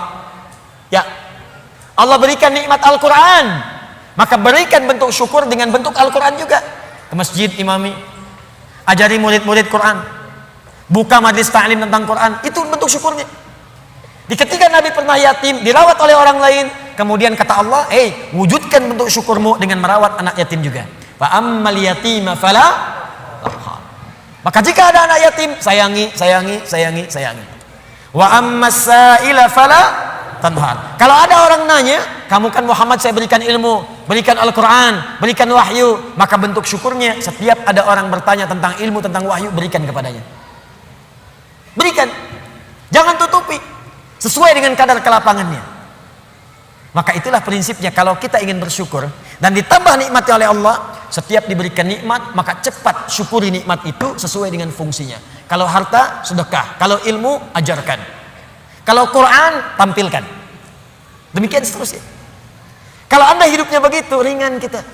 Terima kasih, terima kasih, terima kasih. Jadilah terima kasih. Enak. Dan gak akan ada beban. Ini saya bingung ya. Kadang-kadang cuma karena rebutan mobil, rebutan motor, berkelahi, dua-duanya meninggal. Motornya nggak ada yang dapat. Cuman karena rebutan minum, berkelahi, rebutan lahan. Kemarin ada orang rebutan lahan sampai berkelahi, bacok-bacokan. Ada yang pakai golok sampai meninggal, sekian wafat, sekian luka. Aduh, ketika meninggal dapat apa? Tanahnya nggak dapat, lahannya nggak dapat. Apa yang didapatkan meninggal? Yang dibunuh meninggal, yang membunuh meninggal, dua-duanya wafat. Cuman statusnya beda di hadapan Allah. Karena itu jangan berlomba dengan urusan dunia, capek. Nggak elit, nggak keren. Wafatnya nggak dapat apa-apa. Setelah itu baru kan bicara kepada diri Anda. Nah, ini bagian terakhir. Wa amma bi ni'mati rabbika. Bagian terakhir, dan kalau Anda mendapatkan nikmat dari Allah Subhanahu wa taala, untuk menguatkan dan mensyukuri nikmat itu, boleh Anda kemudian membincangkan nikmat itu. Kalimat Qur'annya fahadits, bukan fa'akhbir. Kalau fa'akhbir, sampaikan pada orang. Bikin pamflet dari Sabang sampai Merauke. Alhamdulillah Allah berikan kepada saya nikmat rumah yang luas, pasang, bikin status di Facebook, bikin di Instagram, mobil baru, foto, ceklik. Alhamdulillah, nikmat Allah saya mendapatkan Lamborghini. Itu Maria pamer. Alhamdulillah dapat misalnya kalung baru. Alhamdulillah berlian baru. Foto ceklik, berlian harga 8 miliar, pajang. Bukan. Fahadits itu punya dua arti. Satu, membincangkan ke dalam jiwa secara langsung. Diajak bicara diri kita. Ya, diajak bicara. Misal, pernah kan satu waktu kita merenung? Ya kan? Lalu kita katakan pada diri kita, alhamdulillah nih dapat ini, itulah fahadits. Di untuk menekatkan diri kita dengan Allah, misal bisa konsisten tahajud malam, tahajud. Ajak bicara diri kita. Alhamdulillah Allah telah memberikan nikmat tahajud, besok harus nambah lagi, jangan sampai telat. Alhamdulillah Allah berikan nikmat Quran, kamu jaga ya, kita jaga ya Allah, mudah-mudahan masuk ke surga. Itu untuk menguatkan diri kita. Jadi kalau terbiasa dengan satu nikmat ibadahkah, nikmat hartakah, nikmat ketenangankah, untuk menguatkan nikmat itu hadir dalam jiwa kita, ada bicara diri kita. Supaya nikmat itu melekat kuat dalam diri kita dan terjaga sampai menghadap kepada Allah Subhanahu wa taala. Yang kedua, hadis itu bisa berarti berbagi sesuai dengan porsinya. Misal, seorang guru ingin motivasi muridnya yang khusus. Datang dia murid-murid khusus. Boleh berbagi pada muridnya. Alhamdulillah, anak-anakku sekalian, murid-muridku, Allah titipkan kepada saya hafalan Quran 30 juz yang dihafalkan dalam 6 hari misal. Allah berikan kepada saya sekarang titipan fiqh. Allah berikan titipan saya kepada saya misalnya titipan hadis. Itu tidak ditempuh dengan biasa-biasa. Mesti rajin tahajud, mesti rajin baca Al-Quran, mesti rajin sedekah, mesti ijtihad untuk belajar. Itu boleh, sah. Kalau ingin bisa disampaikan pada kalangan umum dan dikhawatirkan terlibat riya di situ, tidak sanggup dia menerimanya, maka sampaikan dalam bentuk yang umum. Alhamdulillah Bapak Ibu sekalian, kita sudah mendapatkan nikmat dari Allah, seperti Allah juga berikan nikmat kepada saya. Seperti mungkin Bapak Ibu lihat, alhamdulillah. Bapak Ibu juga punya nikmat dari Allah, alhamdulillah. Seperti halnya Allah berikan kepada saya juga kepada Bapak Ibu sekalian. Itu fahadits namanya. Disesuai dengan konteksnya, sesuai dengan keadaan orang yang diajak bicara. Di fahadits itu bukan kemudian mengupload nikmat di Facebook, mengupload harta benda di Instagram, lalu Anda tuliskan di situ rumah baru, fa amma bi nikmati rabbika fahadits. Bukan begitu maknanya. Pulang dari haji boleh saya kumpulkan tetangga untuk berbagi zam-zam, nggak usah bicara, zam-zamnya dibagi, kurmanya dibagi. Wa amma bi ni'mati rabbika fahaddits. Mau berangkat boleh minta doa, ya datang misalnya bagikan makanan misalnya sedekah, setelah itu minta doanya boleh, silakan. Jadi pesan bagi mereka, kalau dia sekarang haji besok lusa saya haji. Yang tidak boleh itu ria, yang tidak boleh itu sombong. Terima kasih Bapak Ibu sekalian. Di komplek ini telah datang sudi memenuhi undangan kami. Tolong didoakan insya Allah besok kami berangkat kloter pertama untuk menunaikan ibadah haji. Mohon didoakan lancar ya Bapak Ibu sekalian. Kami banyak dosa, kami minta maaf. Ini haji pertama kami, mungkin juga yang pertama di komplek ini ya. Ya Pak RT belum haji, ya Pak RW belum haji, ya juga tetangga sekalian belum haji. Nanti di sana kami doakan insya Allah supaya cepat berhaji seperti kami sekarang. Habis pahala. Nyampe depan Ka'bah foto ceklik, kirimkan ke grup komplek. Hari pertama sholat di dekat Ka'bah. Habis. Itu bukan fa'amma bi ni'mati rabbika fahaddits. Jelas ya? Nah, kalau sudah begitu, maka lapang hati kita. Lapang. Dekat dengan Allah, ada beban hilang. Kekayaan datang tidak silau. Berbagi nyaman, enak gitu. Nikmat dibincangkan pun tenang. Kalau sudah tenang, hati lapang, dalam bahasa Arab sesuatu yang lapang, sesuatu yang tenang itu disebut dengan syarah namanya. Kalau kelapangannya terasa dalam disebut dengan insyirah namanya. Maka setelah ad-duha diturunkan, hati Nabi merasa lapang, tenang. Karena ada berita. Bukankah Anda cari-cari berita dari anak, tiba-tiba hari ketiga nelpon, "Assalamualaikum ayah, abi, assalamualaikum umi." Bukankah hati menjadi lebih lapang? Insyirah, syarah. Maka turunlah kemudian surah yang selanjutnya. Alam nashrah laka sadrak. Bukankah aku sudah lapangkan keadaan hatimu? Tuh. Ini isyarat. Jadi kalau kita dekat dengan Allah, tersambung dengan Allah, online koneksinya bagus, sinyalnya bagus, ibadahnya bagus, tenang, hati pun akan lapang. Maka semua persoalan itu bukan beban, tapi semua yang dibuat oleh Allah untuk membuat hati kita lebih lapang. Wa wada'na anka wizrak alladzi anqadha dhahrak. Dan Allah sudah hilangkan beban yang ada di pundakmu itu. Yang tadinya cacian, makian, ada fitnah, ada macam-macam, bahkan dari orang terdekat. Karena dekat dengan Allah dibuang oleh Allah seperti barbel yang ada di pundak tiba-tiba dilemparkan seketika. Bukankah atlet angkat berat itu begitu besinya diangkat langsung mulutnya kelihatan berubah, wajahnya berubah, naik ke atas. Tapi bagaimana ketika itu sudah dilemparkan, diangkat, lempar, pung, tenang. Alladzi anqadha dhahrak, buang, lempar. Jadi kalau orang dekat dengan Allah, begitu ingat Allah, semua beban yang besar pun seakan-akan dibuang, habis. Setelah itu apa yang terjadi?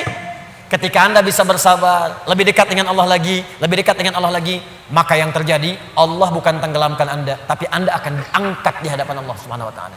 Wa rafa'na laka dzikrak. Disebut nama Anda di langit. Si fulan, abdi, hambaku. Si fulan, lihat hambaku, hambaku. Diuji dengan musibah seberat apapun dia tenang saja. Dia dicaci tidak membalas.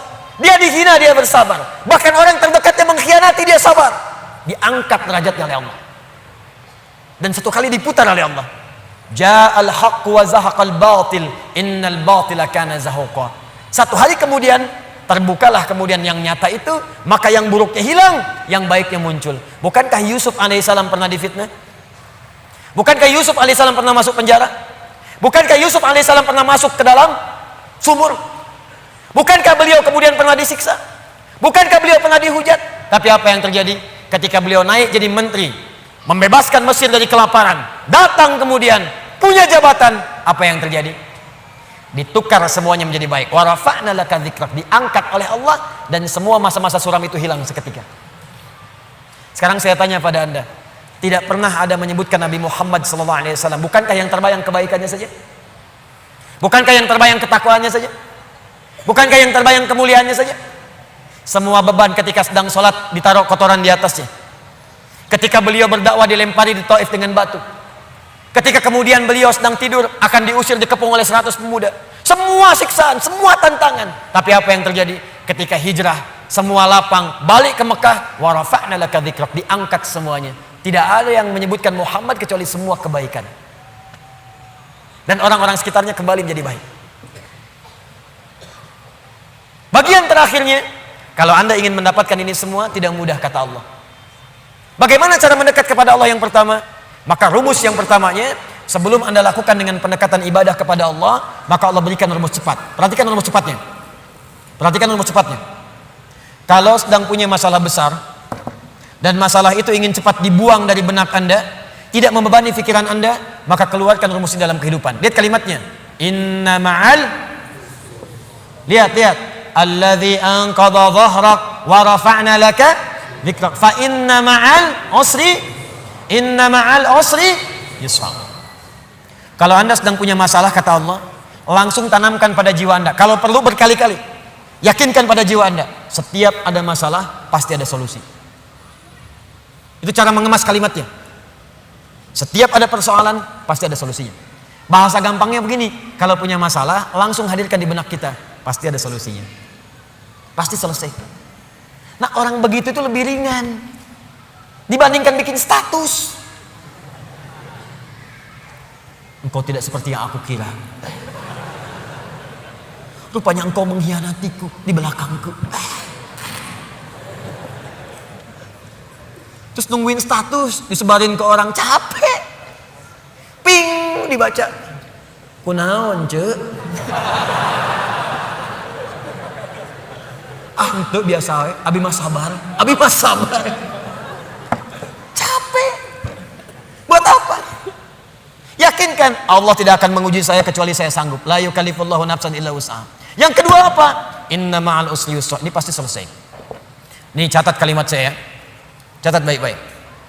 Dalam bahasa Arab, usrun itu kesulitan yang paling pekat, sangat sulit.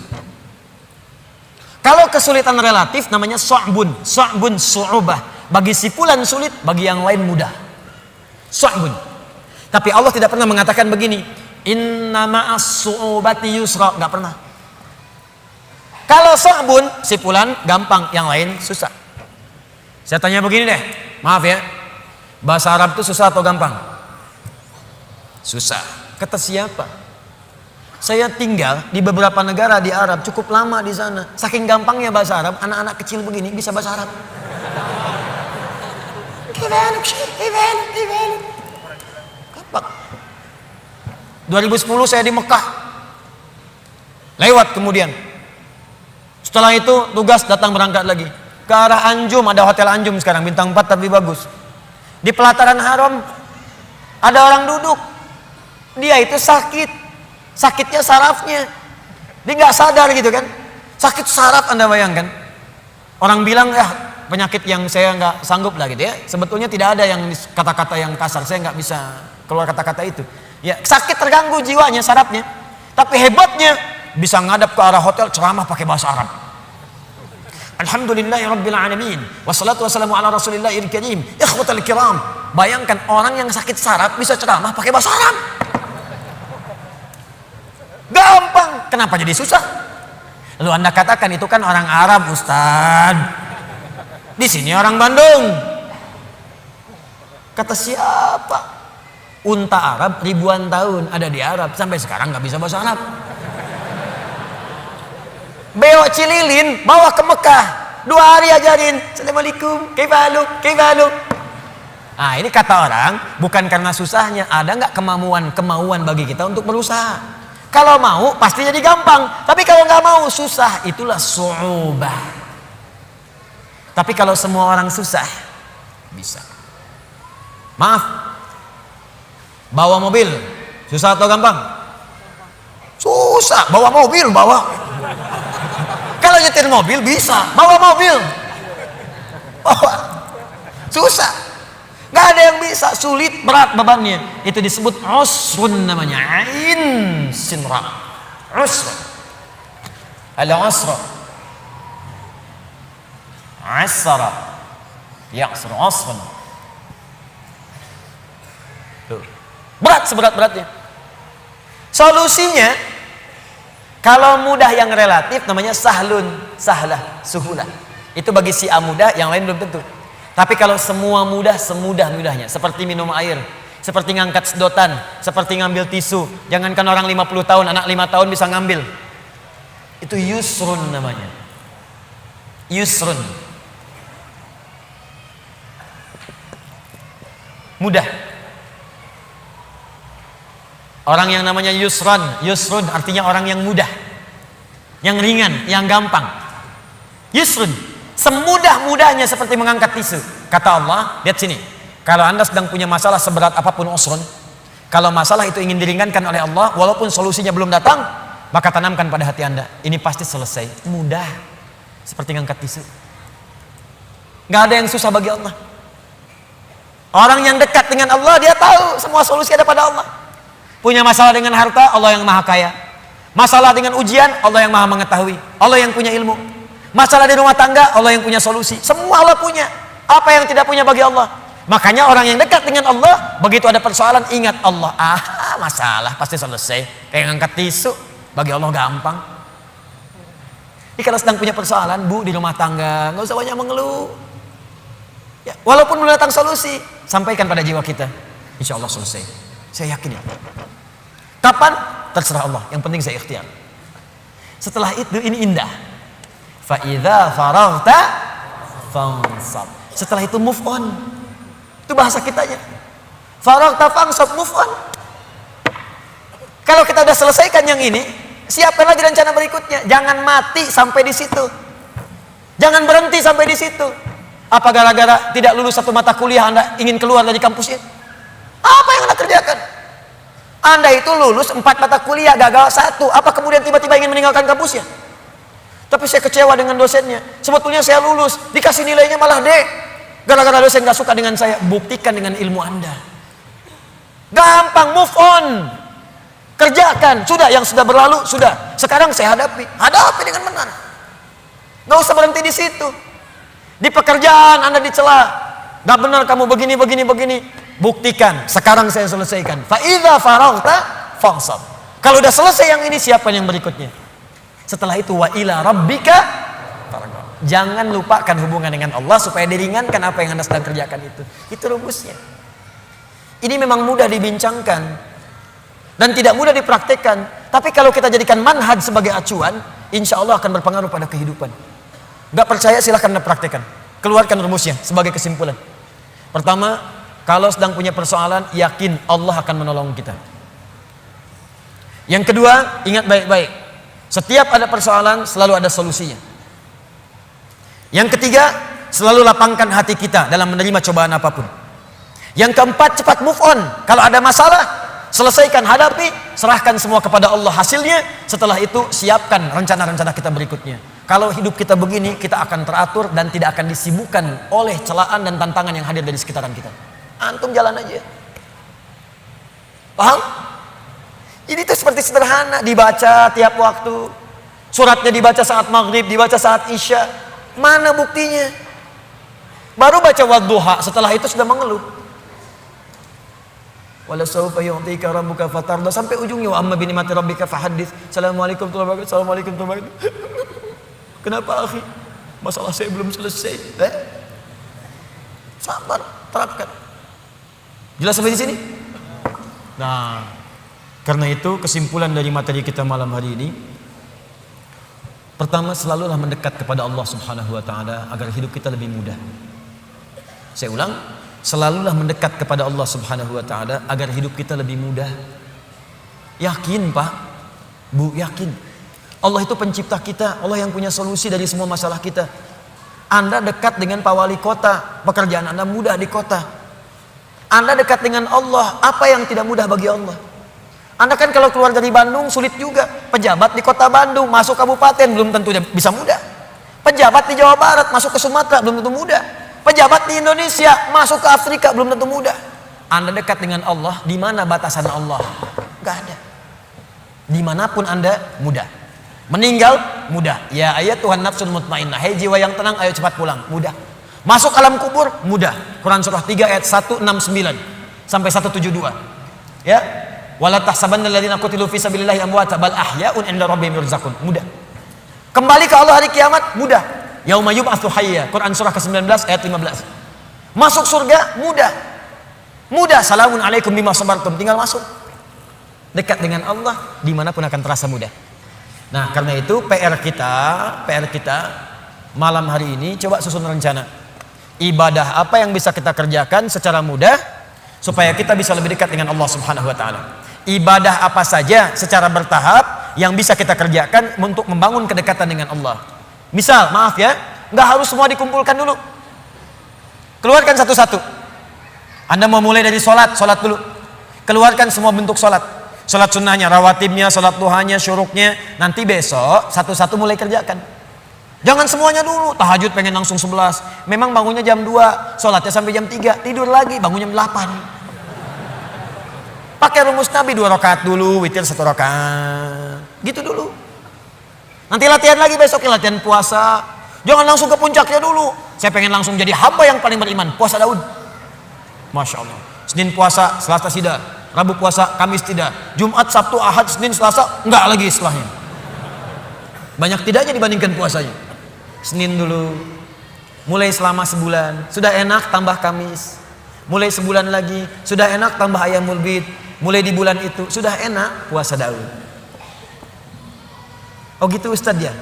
5 waktu dulu ya Ustadz ya. Tambah rawatib. Kalau sudah enak sholat Daud ya Ustadz ya. Apa itu sholat Daud? Subuh sholat, duhur tidak. Asar sholat, maghrib tidak. Tidak. Paham ya? Nah coba latih. Nanti kalau sudah enak semuanya itu akan terasa sendiri. Terasa nikmat. Dunia itu. Saya kadang-kadang suka ketawa sendiri. Lihat orang rebutan jabatan, rebutan mobil, rebutan kendaraan, rebutan kamera, rebutan. Saya suka ketawa sendiri, ngapain? Ntar pulang meninggal juga. Wafat. Ini pulang bahkan dengan rebutan sendal. Ngapain? Ya ingat ya, saya tekankan nih. Anda mau keluar, kalau mau pikir-pikir ngambil sendal orang, ingat wafat. Wafat. Samping masjid pakai sendal orang, wafat. Ingat tuh. Gak jadi Anda. Gak jadi. Ya, ingat tuh kalau sedang jadi pejabat, pengen tanda tangan, ditawarin tuh. Ya, disuruh korupsi, disogok, ingat wafat. Wafat. Begitu mau dikasih, ngasih apa tuh? Ada FIFA. Wafat kamu sekarang. Wafat sekarang. Wafat. Oh masa sih Pak wafat? Tobat kamu, tobat. Tapi 1 triliun Pak. Gede gini. Ayo istihoroh. Ingat ya. Itu poinnya, dekati diri kita dengan Allah. Setelah itu, lihat apa yang terjadi. Rasakan bedanya, bedakan rasanya, pasti akan terasa bedanya untuk kita semuanya. Saya kira itu 2 surah yang kita bahas malam hari ini. Memang surah ini biasa kita bacakan, tapi jarang diamalkan oleh setiap orang-orang yang membacanya. Karena itu dari sini mudah-mudahan kita dikuatkan oleh Allah untuk mengamalkan isinya. Semoga kita dilapangkan hatinya dan saling berbuat baik. Kalau ini dianggap berhasil apa yang saya sampaikan, setelah ini ada kelapangan dalam jiwa kita. Tapi kalau tidak merasakan ada pengaruh, berarti mungkin mohon maaf. Bisa jadi Anda yang kurang fokus, atau saya yang kurang benar menyampaikan, atau mic-nya yang kurang jelas.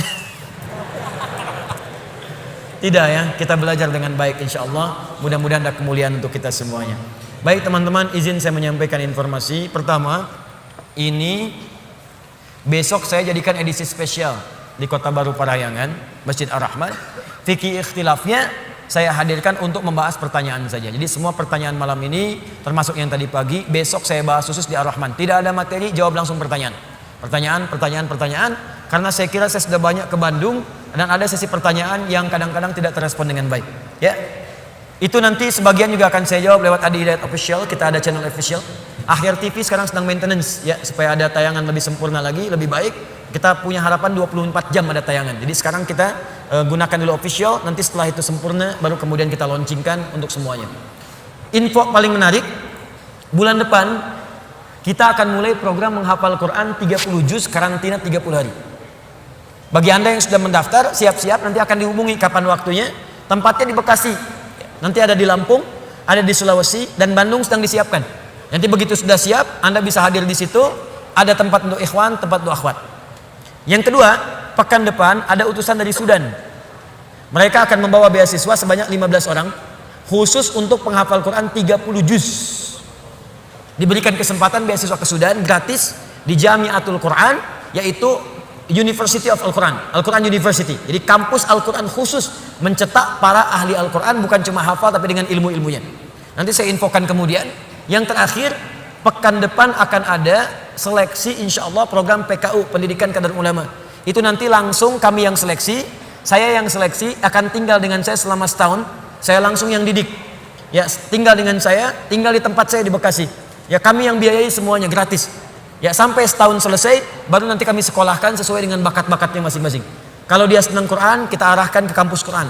Kalau dia senang fikih, kita arahkan ke kampus fikih. Insya Allah pekan depan akan diumumkan dalam kajian malam Jumat langsung dari Bekasi, dari Masjid Al-Ihsan, PTM, dan Villa Jaka Setia insya Allah. Saya kira itu yang kita sampaikan. Mudah-mudahan ada manfaatnya. Besok nanti kita akan bahas sesi pertanyaan tanya jawab di Masjid Ar-Rahman di Kota Baru, Parahyangan. Allahumma taqabbal minna innaka antas samiul alim. وتب علينا إنك أنت التواب الرحيم اللهم ربنا لا تدع لنا في مقامنا هذا وفي كل مقام ذنبا إلا غفرته ولا هما إلا فرجته ولا دينا إلا قضيته ولا مريضا إلا شفيته ولا حاجة من حوائج الدنيا والآخرة فيها لك رضا وفيها لنا الصلاح إلا قضيتها يا أرحم الراحمين اللهم علمنا ما ينفعنا وفقنا فيما تعلمنا لنعمل بها يا أرحم الراحمين واجعلنا من أهل القرآن واجعل القرآن صحيبا لنا في الدنيا وشفيعا لنا في الآخرة يا أرحم الراحمين اللهم ربنا آتنا في الدنيا حسنة وفي الآخرة حسنة وقنا عذاب النار اللهم تقبل منا يا الله إنك أنت السميع الدعاء اللهم وآخر دعوانا عن الحمد لله رب العالمين سبحانك اللهم وبحمدك أشهد أن لا إله إلا أنت نستغفرك ونتوب إليك وصلى الله على رسولك الكريم نبيك الأمين سيدنا محمد وعلى آله وصحبه وأمته إلى يوم الدين ثم السلام عليكم ورحمة الله وبركاته.